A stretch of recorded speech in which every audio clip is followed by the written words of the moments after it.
વલસાડ શહેરને અડીને આવેલા ભાગડાવાડા ગામમાં રખડતા શ્વાનનો આતંક હવે જીવલેણ બની રહ્યો છે। અહીંયાના કરીમનગરમાં દિલ ધ્રુજાવી દેતી ઘટના સામે આવી છે, જેમાં એક માત્ર 7 વર્ષની બાળકી પર શ્વાનના ટોળાઓએ ભયંકર હુમલો કર્યો છે। આ સમગ્ર ઘટના ત્યાં લાગેલા સીસીટીવી કેમેરામાં કેદ થઈ છે, જેના દ્રશ્યો જોઈને તમે પણ હચમચી જશો।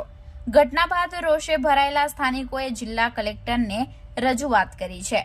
વલસાડ શહેરને અડીને આવેલા ભાગડાવાડા ગામમાં રખડતા શ્વાનનો આતંક હવે હદ વટાવી ચૂક્યો છે।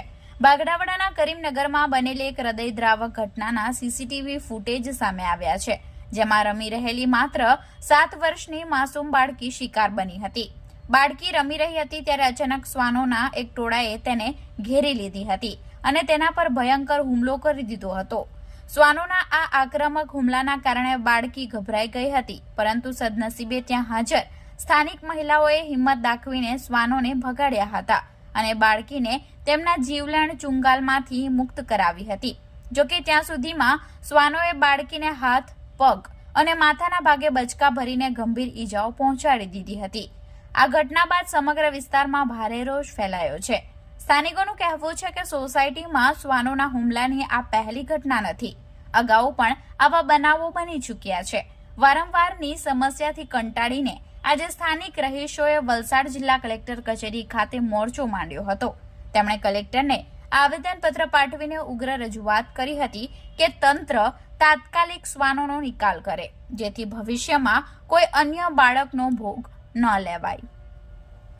આજરોજ અમે એટલા માટે એકત્ર થયા છે બધા સોસાયટી વાળા કે કાલે જે ઘટના ઘટી અમારી સોસાયટીની અંદર, જે 7 વર્ષની બાળકી પર જે 6 થી 7 કૂતરાઓએ જે હુમલો કર્યો અને તેને ગંભીર રીતે ઘાયલ કરી, તેવી ઘટના બીજી વાર ન થાય ને અગાડી એની એક કાર્યવાહી થાય કે આ કૂતરાનો કેવી રીતના નિકાલ કરવો, તેની અમે કલેક્ટરશ્રીને રજૂઆત કરવા અહીંયા આવ્યા છે અને આવેદનપત્ર પણ આપ્યું છે।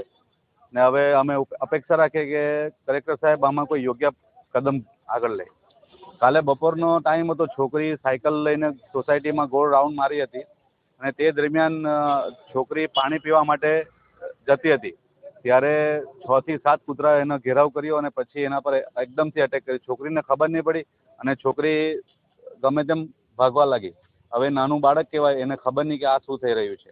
હવે એ દરમિયાન ત્યાંથી જેટલા પણ બપોરની ઘડીએ જે બી 2-3 મહિલાઓ પસાર થતી હતી, તમે સીસીટીવીમાં જોઈ શકો છો, તેમના લીધે છોકરી બચી ગઈ એમ કે તો ચાલે, નહીં તો જે રીતે આ જ કૂતરાઓએ ગ્રીન પાર્કમાં નેશનલ સ્કૂલ જ્યાં આવી છે ત્યાં ગાયે વાછરડું આપ્યું હતું આજથી 10-15 દિવસ પહેલે, તે વાછરડાને પણ આ જ કૂતરાઓ ફાડી ખાધું હતું। માંગ એ જ છે કે જે પણ આ 7 થી 8 કૂતરાઓ જે સોસાયટીની અંદર કમ્પાઉન્ડની અંદર જે મેન હીટર થઈને ફરે છે, તો આ કૂતરાનો કોઈ પણ રીતે નિકાલ લાવો તેવી અમે માંગ લઈને આવ્યા છીએ, કારણ કે આગળ પાછી એવી ઘટના ન ઘટે, પાછું કોઈ ભોગ ના બને તે માટે।